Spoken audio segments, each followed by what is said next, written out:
Nah, secara garis besar buku ini tuh lebih banyak membahas apa aja sih yang biasanya menjadi keresahan kita, atau apa yang selama ini membuat kita itu merasa cemas.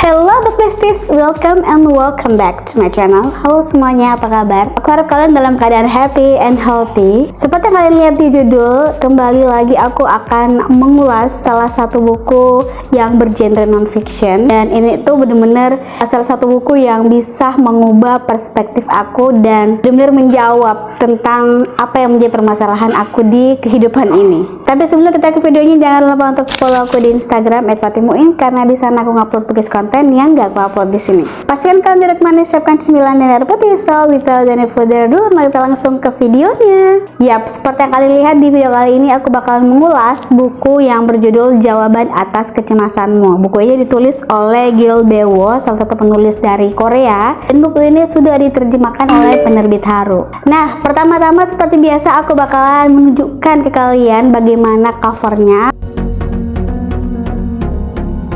Kalian lihat di layar, ini tuh covernya ada sentuhan gambar burung, terus ada juga gemerlap bintang-bintang seperti ini, terus ada juga sedikit ornamen awan, dan ini tuh menambah kesan hidup di dalam covernya. Warnanya juga aku suka banget, kayak warna-warna biru, terus dia lebih ketuaan gitu. Dan menurutku ini tuh cukup simple, dan aku tuh suka banget dengan cover-cover dari buku terjemahan penerbit Haru, karena dia tuh apa ya, bener-bener covernya tuh terkonsep dengan baik, elegan, simple, gak terlalu bertele-tele, nggak terlalu kemana-mana. Juga yang paling penting, cover terjemahan dari penerbit Haru itu lebih banyak mengandung filosofi. Jadi kayak bener-bener buku yang kita baca itu bakalan banyak pesan moral yang kita dapat. Oke, sebelum aku ke reviewnya, aku mau ajak kalian kenalan dulu penulisnya. Gil Baewo, atau dikenal dengan secara profesional dengan nama Baewo Hee, salah satu penulis yang berasal dari Korea Selatan. Dia ini pemuda bertalenta kelahiran 21 November 1991. Jaraknya nggak terlalu jauh ya dari aku. Gil Baewo merupakan seorang aktris, penyanyi, penulis lagu yang mempunyai pusat konsentrasi bernama Gil Baewo Study Room. Nah, kurang lebih ada 2000 orang yang mengunjungi pusat konsultasinya selama 1 tahun dengan berbagai macam profesi dan usia yang berbeda. Nah, buku ini ditulis sesuai dengan pengalaman penulis sendiri. Bukan hanya kisah milik penulis, melainkan kisah dari perasaan yang mungkin kita juga alami. Nah, aku mau kalian mengambil secari kertas dan pulpen. Sudah,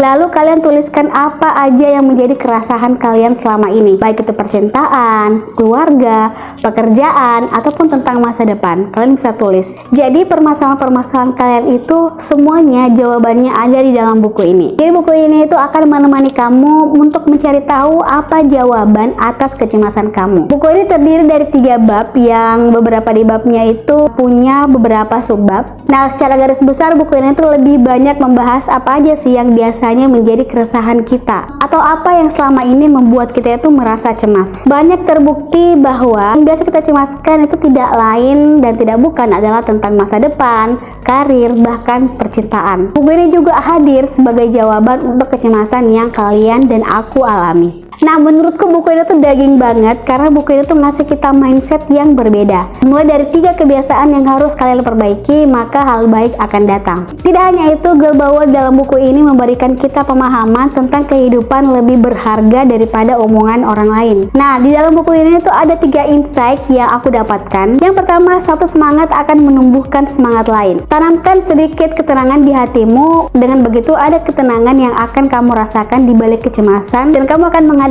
kecemasan itu dengan kestabilan. Di dalam buku ini juga dikatakan kalau semangat kita bakalan luntur terus-terusan ketika kita mendengarkan omongan orang lain, karena mereka itu bukan orang yang membiayai kehidupan kita. Jadi kita tuh harus fokus dengan apa yang kita hadapi dan kita jalani. Di usia 30 tahunan kita tuh masih tetap melakukan hal terbaik versi kita. Nah, salah satu kutipan yang aku sukai dari buku ini adalah kesempatan tidak akan datang jika kau tidak melakukan apapun. Keberuntungan yang bahkan tidak kau pikirkan akan datang jika kau rajin berusaha dan menemukan sebuah kesempatan. Yang kedua, ada 7 hal yang paling disesali dalam hidup. Yang pertama, tidak bergerak cepat ketika diperlukan, bertindak cepat. Hanya menunggu dan tidak segera bertindak akan menghilangkan kesempatan. Yang kedua, membiarkan hari berlalu dengan pikiran bahwa besok kita tuh bisa melakukan hal terbaik. Kenapa tidak kita melakukan hal terbaik itu di hari ini juga, besok dan seterusnya. Ketiga, selalu mendengarkan omongan lain. Ini tuh kebiasaan yang harus diubah. Terus yang keempat, selalu mempermasalahkan salah dan benar ketika berbicara dengan orang yang kita cintai. Sampai-sampai kita tuh melupakan momentum-momentum bersama dan hanya saling berdebat mana yang benar dan mana yang salah. Yang kelima, tidak sering berolahraga. Itu benar-benar menyentak aku karena akhir-akhir ini tuh aku kurang berolahraga karena memang cuaca juga lagi hujan gitu ya, jadi kayak mageran gitu. Tapi itu seharusnya tidak menyurutkan kebiasaan kita untuk berolahraga. Terus yang keenam, terlambat menyadari bahwa aku perlu tidak melakukan apa-apa ketika tidak ingin melakukan apa-apa.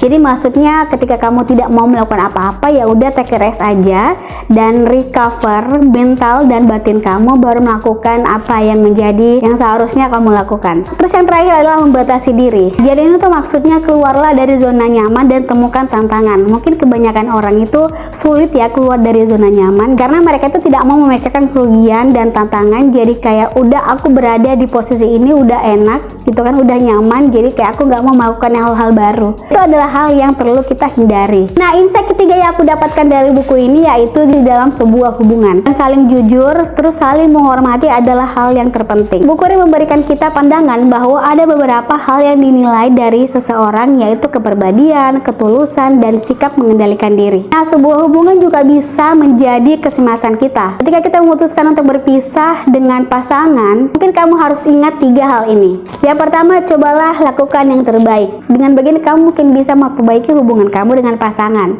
Terus yang kedua, cobalah pahami pasanganmu. Di sini mungkin egoisme kita itu mungkin diturunkan sedikit. Biarkan kita mendengarkan bagaimana keluh kesah pasangan kita dan introspeksi dari situ. Yang ketiga adalah cobalah berpihak kepada pasanganmu sepenuhnya. Di sini tuh lebih kayak menekankan jangan pernah menyalahkan pasanganmu. Jadi kalau misalkan ada sedikit-sedikit apa, kamu mempermasalahkan ini gara-gara kamu nih, ya gitu. Jadi kayak kalau bisa kamu evaluasi bareng pasanganmu apa yang terjadi, apa yang salah, biar hubungan kamu bisa awet. Di dalam buku ini juga dikatakan bahwa jangan terlalu cepat mengambil keputusan untuk berpisah ketika masih dengan kepala dingin, karena kebanyakan orang itu mengambil keputusan ketika dia marah. Nah, usahakan untuk diam dulu, tenangkan pikiran, tenangkan mental, tenangkan batin, dan berpikirkan apa hal-hal baik yang kamu lakukan bersama pasanganmu, dan mungkin itu bisa membantu gitu. Jadi kesimpulan yang aku dapat dari buku ini adalah buku ini tuh sesuai banget dengan judulnya, merupakan sebuah jawaban atas kecemasan yang kita alami. Buku ini berisi banyak sekali poin-poin tentang sebuah jawaban untuk kecemasan yang biasa kita rasakan di kehidupan ini. Dan aku rasa banyak sekali pesan moral yang terdapat di dalam buku ini.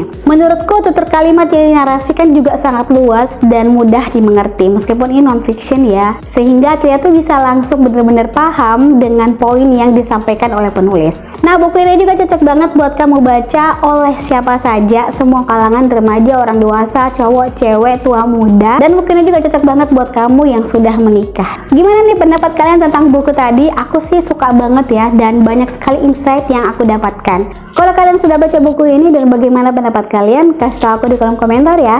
Jangan lupa untuk subscribe, like, dan share ke media sosial yang kalian punya biar kalian gak ketinggalan video selanjutnya. Thanks for watching, have a nice day, see you next video, bye bye.